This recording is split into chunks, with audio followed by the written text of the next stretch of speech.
Welcome to an all-new episode of Good Game Edmonton. I'm your host, Cellarcast. Joining me on this episode from the Kiwi Production Studio is Edmonton City Councillor of Ward Nakota Isga, Andrew Knack.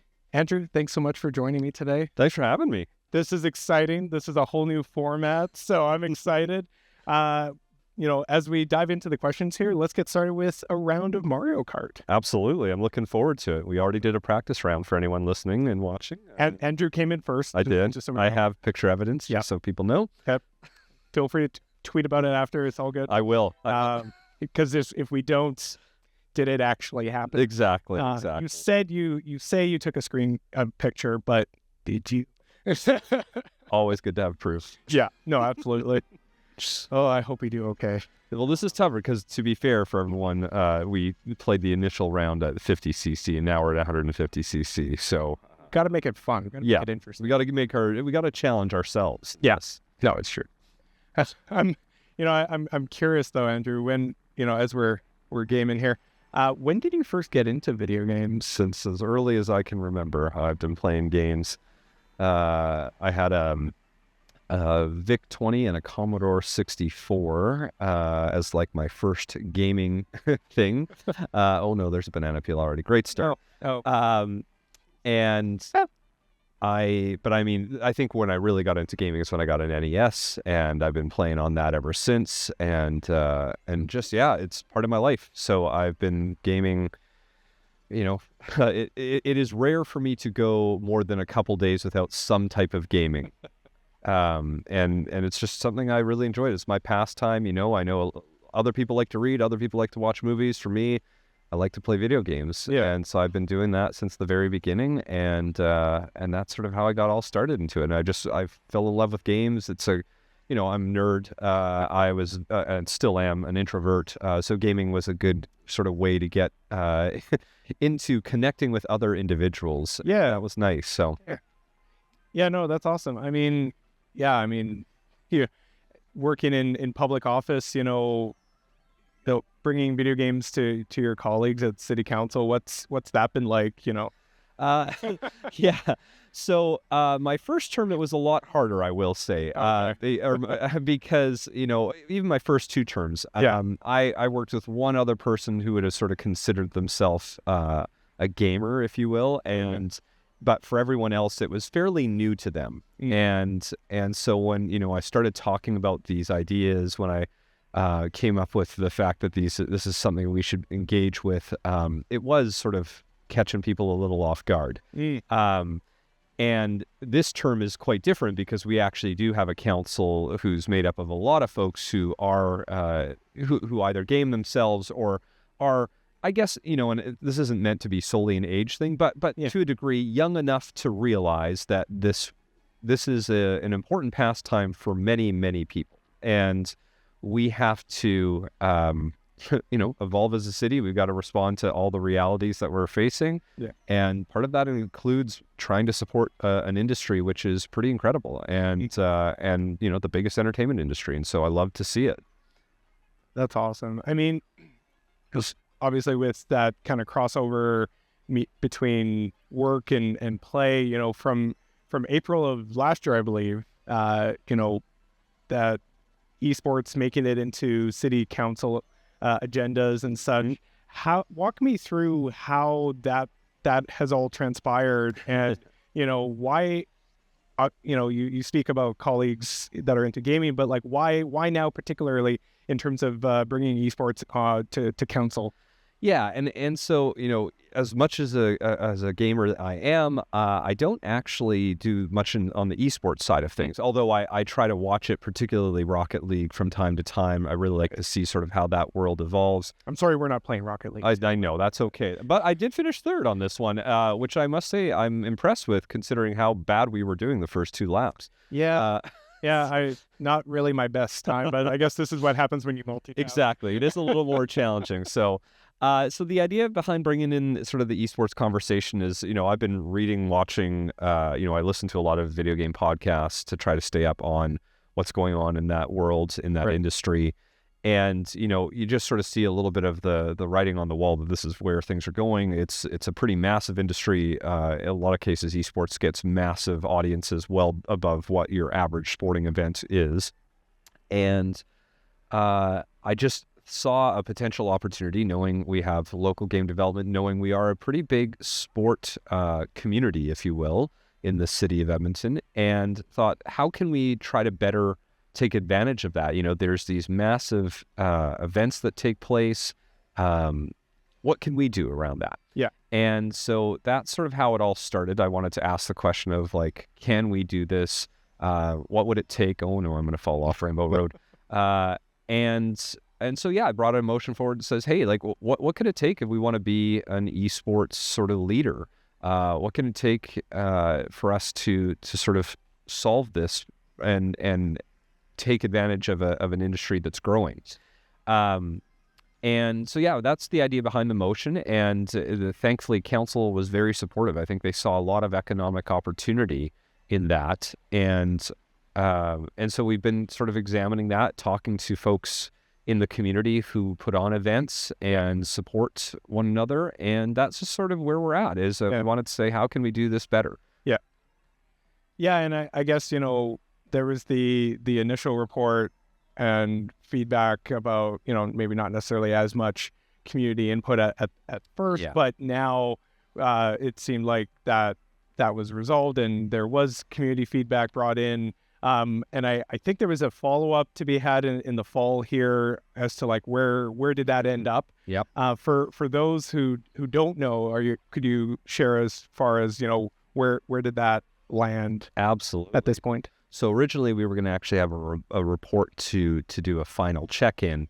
But I mean, essentially we got great news when we were talking about it. So one of the motions that we made at this last check-in was, go and engage within the communities that are doing these types of events, see what they need to be able to be successful. Yeah. And then the other piece to that puzzle is, can these events tap into money that we would also provide to sporting events? Because these really are. It's sort of similar in that regards. And what we ended up doing is we got the report that came back, and it said, let's make sure that the funding is easily accessible by everyone that's putting on these events. Right. And so that's already in place now. So folks that are looking to do esports events, there's an application process people can put into and to get some funding to help grow these events. Because, in Edmonton, we are starting a bit smaller, and it's going to take us time. I mean, the whole point of my motion originally was, how do we do a mega sort of esports event? Right. And so, but appreciating that when we talked to the community, the feedback very commonly was, hey, we want to get there, but we're not there yet. Right. Yeah. We can't quite get into Rogers. Yeah. We're not going to use Rogers Place, even though that was part of the motion to say, hey, like, can we use Rogers Place? Yeah. But folks are saying, we'd love to be there. Help us grow. Help us do these small size, then move into mid-size, then ultimately move to large size. And so from a funding perspective, we're there. And I think from a community engagement perspective, we're there now. I think the community, the esports community is generally aligned and recognizes that, we all have the end goal, but it's going to take us some time. So let's work together. Let's use the city resources when they're putting on a civic event. Let's, and because again, that's how a lot of our small scale sport festivals and just other festivals grew into something bigger. It took time. We used resources, and then we put on these great events that are now sort of foundational to the city. Right. We should be doing that for esports, and I think the community's on board with this plan now. Totally. And I guess, kind of reiterating, so you see the city's role as far as, resources in terms of space, as well as funding through existing grants, and seeing how the grant evolution sort of plays into it all, kind of thing, I would. Yeah, exactly. And I mean, there's some smaller city spaces, but I think actually what we're finding a lot from the community is that, I think about groups like, Norquest are providing a lot of space. That's becoming a fairly major hub for a lot of esport events. Yeah. But as we continue to see that grow, how can we tap into these sort of mid-sized venues, or again, if we're not using Rogers Place for every day that we're allowed, which most years we aren't, right, we could do maybe a mid-size event there that you just do on the floor, as an example, and you don't have to use the entire arena to start. Yeah, You've gone to concerts or events where folks just use a smaller space, but within that. So that's the idea that I think we're looking at right now, and I'm really excited. I think there's a lot of potential, and the other piece we needed to really talk about as a city is sort of what is our role as sort of City of Edmonton? What is our role as City Council? Yeah. And I think one of the things I heard in a lot of feedback is that with the greatest of respect to City Council, with the greatest respect to our City of Edmonton's civic event staff, we probably shouldn't be the ones leading this. Right. If we're leading it, there's the government part that comes into play. There's a little more bureaucracy, and it's a very justified bureaucracy, and that's not a criticism. That's just a reality. Yeah. So if you're trying to do these types of things and run it from the city, then I think you create a situation where folks aren't going to be able to do everything they really want to do and move us in the direction we need to be. Right. So we really said, hey, we're going to be great supporters because we do that really well in a lot of sporting events. Right. I was just at, I'm very fortunate. I had a chance to go to Washington, D.C. last weekend to serve as one of the presenters for the City of Edmonton's bid on the 2030 Gay Games. And, what was really interesting about that is, again, like my role there as City Council was to sort of make sure people know that there's political support, that the city's going to put in funding, that if you pick Edmonton, that we're going to be supporting you with good transportation options, great venues. We've got what you need. Yeah. But we're still not running the show. Right. Okay. So that's sort of where we're at, is that we wanted to say we're not going to run the show. But we are here to support you every step of the way like we do every other event, and we are darn good at that work. Totally. Yeah. And I guess, speaking from a stakeholder perspective, you like you said, like we have programs like Northwest Esports, Vimy Esports, plus student clubs at NAIT, U of A. In terms of that stakeholder perspective, not seeing the city as being the one to lead it, but how do you see post-secondaries playing, shaping esports in Edmonton? Should they be leading the charge and the community follows with like the city? I feel like, that public agency for esports, like a Startup Edmonton or something, is maybe not in the cards, especially from what you're saying here. So I'm curious about that. Yeah, I think that the post-secondary side of things, and again, this is a ever-evolving industry right now. Oh, goodness, getting off the bridge. This is not a good start. That's good. It's okay. It's okay. At least for me, you're doing great. I'm fourth in this after 2 races, to be fair. So I feel like my car got slower.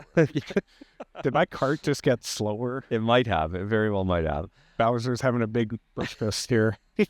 Okay. So I think where the post-secondaries can really come into play in this equation is recognizing that they, again, a lot of college and university sport teams, they're doing this. They can support the community. And again, I'm going to give particular recognition to Norquest, who I think is just really knocking it out of the park on this front. They see a huge opportunity. They know that it's going to be beneficial for the world that is evolving. People are looking for those opportunities when they're thinking about where to attend post-secondary. Yeah. Folks are investing. That was interesting. I think I found a shortcut accidentally, but didn't do it successfully. So I think where there's great potential right now is the need to continue to, host team or actually be leading teams, giving people that opportunity to come into that world. Also supporting it in the way of making sure that their venues are available. So as they're growing, do they have venues that can actually put on some really great events? Yeah. And as we're trying to grow this community, can they host some of these events for us? Yeah. Because again, I think the problem is that the city, we have some great venues, but a lot of our venues are going to be more for the large scale events, where I think they could put on some really great mid-size events. using their facilities. And so I think we have some great opportunities there. I think, again, some post-secondaries are treating this as a major opportunity. Others are just learning about it still. Right. And that's okay. Yeah. But we need to, again, as a city, part of our role is how do we support those groups who are looking to host new events, and maybe they're trying to figure out how to best learn about that. Yeah. Oh, I got first. Fourth is better than you had. That was growth. That was for both of us. That was growth, right there. Yeah. Yeah. Oh my! But I don't know how you got into first. Look at that. So close. We're going into the last race, 1 point down against your son, Bowser Jr. Oh, jeez. I must crush them. Good times. Yeah, let's crush them. No, I mean, just to reiterate, like I just came off a 3-part conversation with Northwest Esports, and the biggest thing that really resonated with me was hearing from the student athletes of that sense of belonging on campus. One of them actually met their significant other, believe it or not. And it felt so reassuring knowing that this is another place of community, of people coming together that Norquest is working on. And,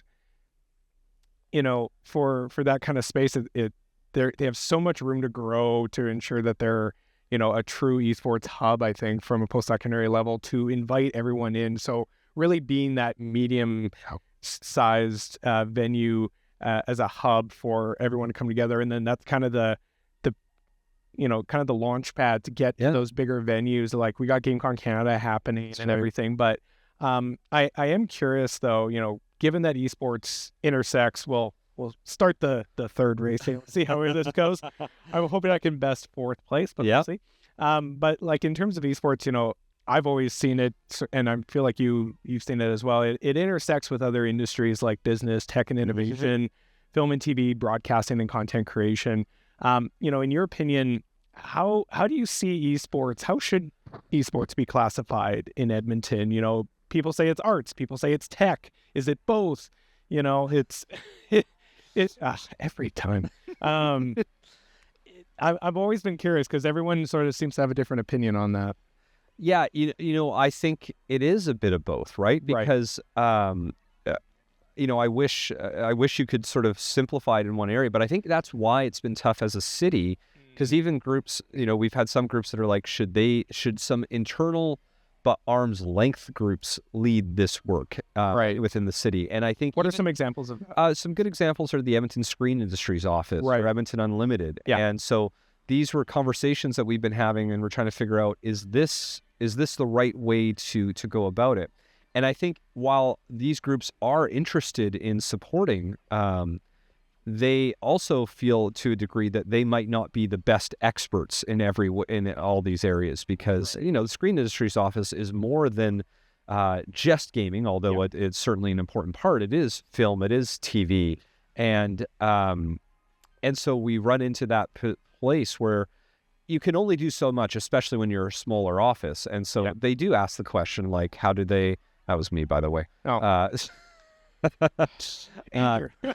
sorry. I'm right now 7th, which is depressing here. You're getting back at me. Yeah, I have to figure out a way to get better.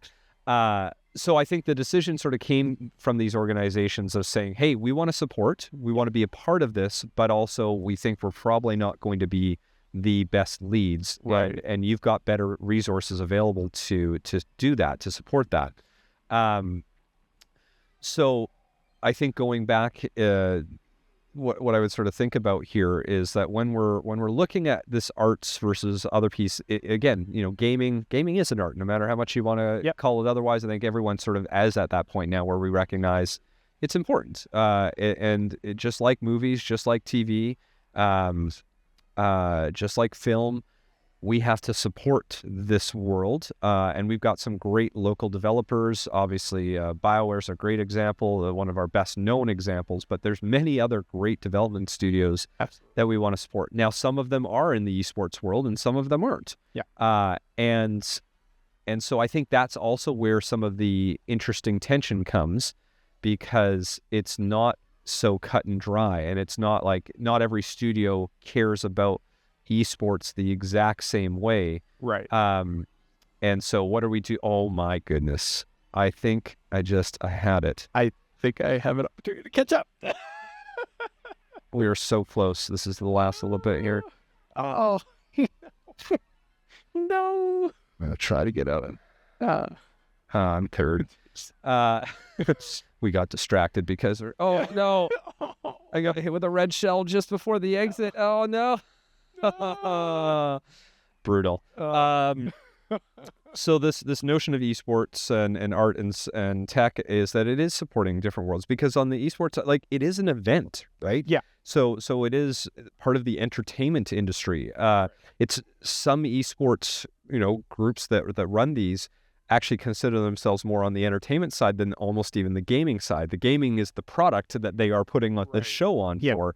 And so that is why there is a little bit of nuance in this world, and it's something that I think part of why the city doesn't want to lead it but wants to support it is because we don't have that expertise. Like, we help support great events. We do put on great events as well, but not in this particular world. We don't like broadcast events in the same type of way. And so all of these components come together and require a very different skill set. And that is why we're in this world now of saying, okay, yes, it's new. It's something that nobody in the city has the exact right expertise to be the lead. But between all of these groups, we can absolutely support and foster this community, ideally in partnership with post-secondaries, ideally in partnership with other groups that are working to do this work. Right. And I think that's sort of what I ended up realizing at the end of the day, once we had all of these motions, is that our job can be that of a convener and saying, okay, what do you need to do something well? What do you need to do something well? Do you two know each other, and are you two working together? And if not, how do we get you working together? And then how do we come in and support you? Right. That is often at its best. The city can do a really good job of bringing together the right people, finding who in the community can help support one element or another element. And so that's I think the right place, and recognizing that this is arts, this is tech, this is innovation, this is entertainment. It's all of them. Right. Yeah. And you talk about that kind of that curator bringing everyone together. Like, do you find that, based off of your experience of being a passionate gamer, is there that sense of having some other folks at the city that are a little bit more well versed in this, just so that they can better understand what people are telling them, just so that they know that they're equipped with the best recommendations? And I think that was also part of the benefit of doing these motions, is it allowed some of our city staff, because some of the city staff that led the creation of these reports maybe weren't too familiar with this world. And so for them, it was, I actually think, a really good positive. It can be frustrating when you're dealing with somebody who's leading a report who doesn't know the world. Right. But at the same time, it also maybe gives them that outside look to say, hey, I don't know this world. Yeah. Here's the world I do know. Let's sit down and talk. Yeah. And then in the world I know, I can learn from each of you, which that has helped advance their skill set. Yeah. And at the same time, they've been able to bring in knowledge that wasn't often at the same level for some of these community groups, because they're new to it, new to certain elements of this as well. No, absolutely. And so that's why I have been so excited about how this has sort of come together. It took a little longer than I would have liked, as everything does in government. But at the end of the day, we came into a good place, and I think the industry of esports in particular is going to be very strong in Edmonton. The key is the city's not going to be a barrier anymore, because in the past, I think we were sort of not necessarily an outright barrier, but because we didn't understand that world, right? And I use the collective we in that, it just meant that when groups came to us saying, hey, we want to do this thing, people are like, what do you mean? Like, how does that work? What do we do? And now I think there's an understanding that, like somebody that wants to put on a triathlon event, or like somebody that wants to do a cycling event, we now know when somebody says, I want to do an esports event. Yeah. Oh, great. We know how to help you. Right. Let's do this. Let's work on this. It's no longer starting from scratch. Right. There is a base level of knowledge, and now there's a community ready to really advance this. And I think my feeling is, and of course I would defer to those in the community who are doing this work, but the folks that went through those meetings, the folks that got connected, I think they feel like there's a great opportunity now that wasn't there even a year ago in the city of Edmonton. Right. Well, and I feel like I'm only one person, so I'll just speak for myself. I was fortunate enough to be invited to the community roundtable, and that was a really cool opportunity. And yeah, it was just nice to see everyone coming together who are just passionate and stuff. I know we're not talking politics on this episode, but we're not. That's like my entire I know. life. That's I know. the only thing I talk about. So weird, so bizarre. But I'm curious. You're not seeking re-election for city council with the election next year in 2025, and obviously you'll probably deserve a nice, well-earned vacation. But nevertheless, in terms of life after City Hall, in terms of gaming and the work you've done to bring esports at council on the agenda, making the motions and talking about it with your colleagues, seeking community input, do you foresee anything as to how you can be involved with this in any way, since it is your passion outside of work? So yeah, it's the interesting world of what do you do when you after moving along from a job that sort of has consumed your life for what will by the end of this term 12 years, and so it's tough because that's a milestone right there. That's a trophy. Yeah, well earned. By the way, speaking of trophies, third bronze. Yeah, I did, and I mean, most importantly, I did win against the other human, yourself. So that's the only thing I'm very proud of. I'm not proud that I was not in the 1 or 2 spot. Bowser Jr. Wow. Yeah. Okay. So, it's so early, I still got a whole year left. And so I'm trying not to start thinking too much about what's next because I still want to really commit to this role. But but at a high level, I envision a situation where when I'm out of this role, that's going to give you a lot of time because this is a 70 to 80 hour a week job. Yeah. It consumes you.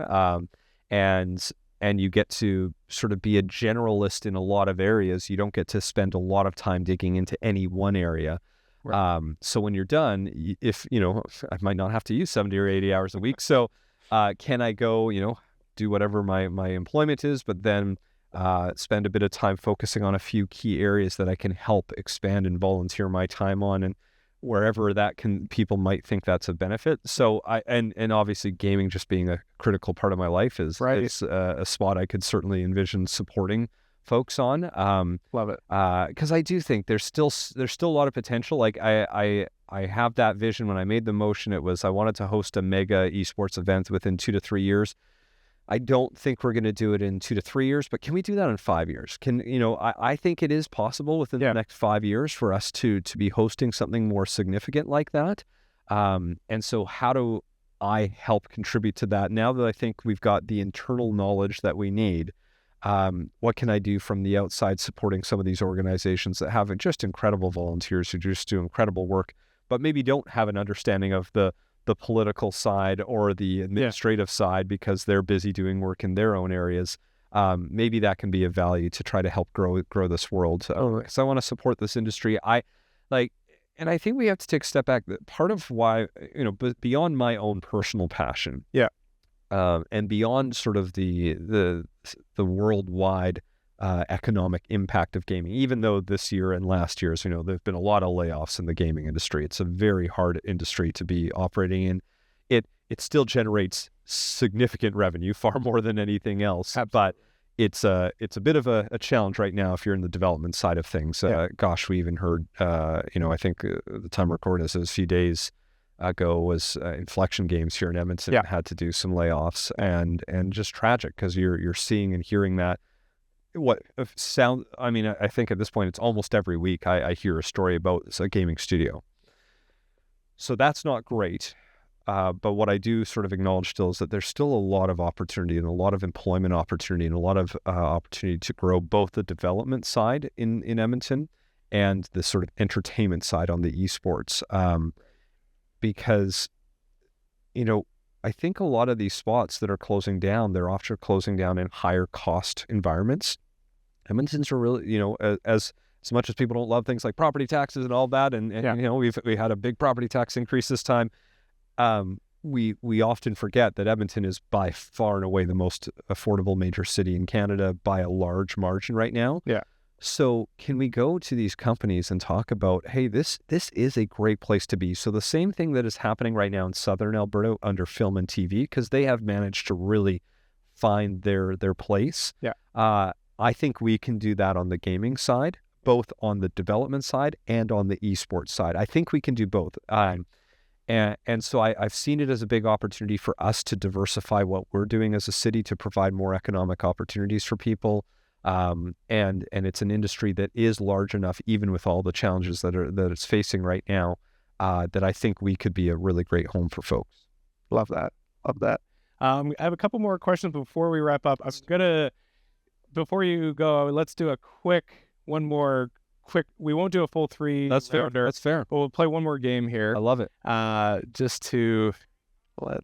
You went 100 cc, so that's good. So that means it's going to be likely. I feel like it'll be a little more even. I like it. Yeah. It's not 50 because that was just the warm up. Dear God. Oh, we got new cars there. Okay, look at that. Okay, we unlocked it, dude. I don't trust it. I don't trust it. That's fair. That's fair. But yeah, no. Right after this recording, in fact, you're actually headed to Extra Life Edmonton game day. And I'm curious, and you're obviously showing that support. That's right. Love it. I'm just playing today. It's all good.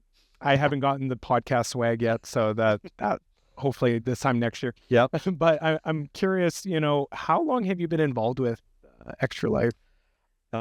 This is my 11th year participating, and sort of the 12th year where I've been involved. So, I mean, and I'll use the term involved loosely in the sense of like, there are an incredible team of volunteers who run Extra Life Edmonton, of course, and host, and I think we have to remind ourselves what's beautiful about Extra Life Edmonton is they, like most things in Edmonton, we punch well above our weight.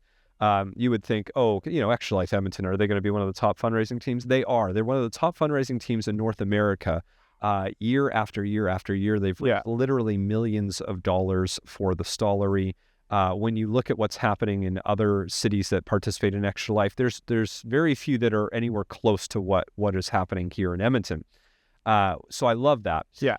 So there are people who volunteer their time and we're doing these events, not just game day, which is today and for the next 25 hours. We're going to be playing video games to raise money for the Stollery. But they put on events throughout the entire year to try to support and grow that opportunity for Extra Life. So my involvement, if you will, is really just that of somebody that's been supporting them since I've been on council. Yeah. I've loved, how many red shells are you going to do here? That was only green. So my first year on council, I got invited, but our mayor at the time, Don Iveson, was sort of the official representative. So I just heard about it and I showed up and I was like, this is a cool thing. I love playing games. I love raising money for groups like the Stollery. So how can I participate? So the next year I was like, I'm in. I'm going to be there. I'm going to be raising money. And so I've been doing it ever since. And now we're at a point where, 11 years in, I go to this event every single year. There we go. And it's so incredible. And it's just I think a great example of what's so special about our gaming community in Edmonton here. Again, we're not the largest group in the world. Right. But we are, I think, some of the most passionate people in the world when it comes to this world, to gaming, when it comes to supporting great causes. And so we use that opportunity to come together and support one another and build a stronger community. What I love about Extra Life is that, whether this is your 11th year like me, or whether it's your first year, you are going to be supported by this community and welcomed into this community, because in the end, we know that we do better when we are working together on these major types of things. And I think that's a testament to what makes Extra Life and our city such a great place to be. I love that. Yeah. And like with Extra Life, I feel like that's a significant event. There's GameCon Canada happening as well next year, of course. another big event to really highlight the community and bring other folks in. I'm curious, you've been involved with a lot of different gaming events, obviously a lot of gaming in your personal life as well. Not the blue shell. Oh, no. No. And I'm down in 8. What's not my best GG moment. But speaking of that, what has been a true GG moment for you that has really just lived in your mind rent free? Oh, God, this never ends. It did for me, and I did finish first, to be fair again. I'm proud. First of all, I'm just proud of as somebody that doesn't own a Switch, sadly, and just patiently waiting for a Switch 2. I very seldom play Mario Kart, so the fact that I've been able to do that as well brings me great joy. I clearly need to practice more. Now I already forgot your question because I was talking. GG moment. Yes, the GG moment, the good game moment. So, I mean, again, I actually think it is what Extra Life is. It's going to those events and it's participating with people who are passionate about helping one another, who are passionate about a piece like this. So, I mean, like I could talk about like individual, like fun things that I get to do, but, and personal experiences of gaming, but it's, and those are all great. I mean, I've almost 40 years of that, of life that I've enjoyed. But at the end of the day, it's being able to come together to go to these events, and see the Edmonton community supporting one another, seeing that their passion for the things that they love can come together with helping community. And so to me, that's more of what, like, a good game moment versus any of my, if you want to hear my individual skill moments. But no, that's nothing like nothing like what's going to be today. And I'm going to get to go again today right away. And I'm going to hear about the hundreds of thousands of dollars that Edmontonians have raised for the Stollery. I'm going to see community members who are going to be introduced to this organization and gamers in the city for the first time and develop new friendships and find new connection opportunities. And that's why I love gaming, because it is this pretty accessible world. Yeah. You don't have to have been playing for 40 years to get into this. Now we all have our phones and we can start here. Yeah. I play, for as much as I play console gaming, I play Marvel Snap every day on my phone. Okay. Because that's just a quick thing. I could play a couple 2 or 3 minute games. And that's what gaming is all about now. It's about letting people just find a way to decompress, to get invested in a story, to find a community. And yeah, that's what it's all about. I love that. I mean, I love this conversation. I know we have to wrap it up, but before we do, I'm just curious for all of us to gain just that one extra little bit of insights when it comes to gaming and esports, especially from an Edmonton lens. What would be one thing you'd recommend that we should all do to understand and experience, esports and by extension, of course, gaming? I think it is I think one of the things we can do is for folks to go and not even need to participate, but to go to attend some of these events. Right. Like there are a lot of events. Again, we've picked on Norquest quite a bit because they put on a lot of events. Right. And there's a lot of great opportunities for people to just show up and go get yourself introduced to that community. Because again, esports is different than just gaming, even though it's all about gaming. Yeah. It's a different world. It's a whole different level. It is, for people who maybe aren't at all even in the esports world. I mean, these are genuine athletes who train and practice that skill set, and it is impressive. Like, for as good as I am at Rocket League, when I watch the esports competitions, I'm like there is a whole other 1 or 2 or 3 or 4 or 5 tiers of people who are doing incredible things. And so go and check out what that world is and experience it. It's it's a great community that's coming together. It's and it just, for me, it excites me. It sort of fuels my existing passion for the world of gaming. and it gives me an opportunity to learn about the new opportunities that exist. It's for me, more than anything, it's a reminder about the need to constantly look at ways to evolve, to innovate, to try to be open to new ideas. And it's not, esports is the vehicle of this, trying to keep myself in an open mind, because the world is always changing. Like, we have one of the youngest city councils. We have the youngest city council we've ever had in Edmonton. Right. When the 2021 election happened, 7 or 8 of us, I think, were under 40 at the time. And, while that's evolved. But I do try to remind myself that even in that situation, that still meant that most of us were above the average age of an Edmontonian, which is weird. I'm 40 right now. Yeah. And they're like, I still feel pretty young. But like, there's a whole other world that exists. Yeah. And, maybe you have kids, somebody has kids, and they get to see it from their lens, but maybe you don't have kids and you don't get to see that world. This is a good thing to do, to try to expose yourself to a different way of thinking, and to follow the community of developers that we have as well. That's the other thing I'd really encourage people to do. We have a lot of people that do work in the local Edmonton gaming development industry, and are usually quite open about their journeys, about what's happening, about and so I love to just follow the journey of these folks, right? Because it is opening me up to, again, both the huge potential, but also the challenges that exist right now in that world. Of course. Well, that's all I had. Thank you so much for this conversation, Andrew. GG to the game. GG's for the conversation. I really appreciate it. This is, like I said at the top of the show, this is a whole new format. Thanks for playing along. But thank you so much for coming on. I really appreciate it. And then hopefully to have you on again sometime in the near future. Absolutely. Or maybe post the election when you're back with the rest of us. Got to practice some Rocket League before next time I come, so we can play that in particular. Deal. Okay. Give me a year, maybe 2. As long as there's no major updates, then I can hopefully catch up to be on your level.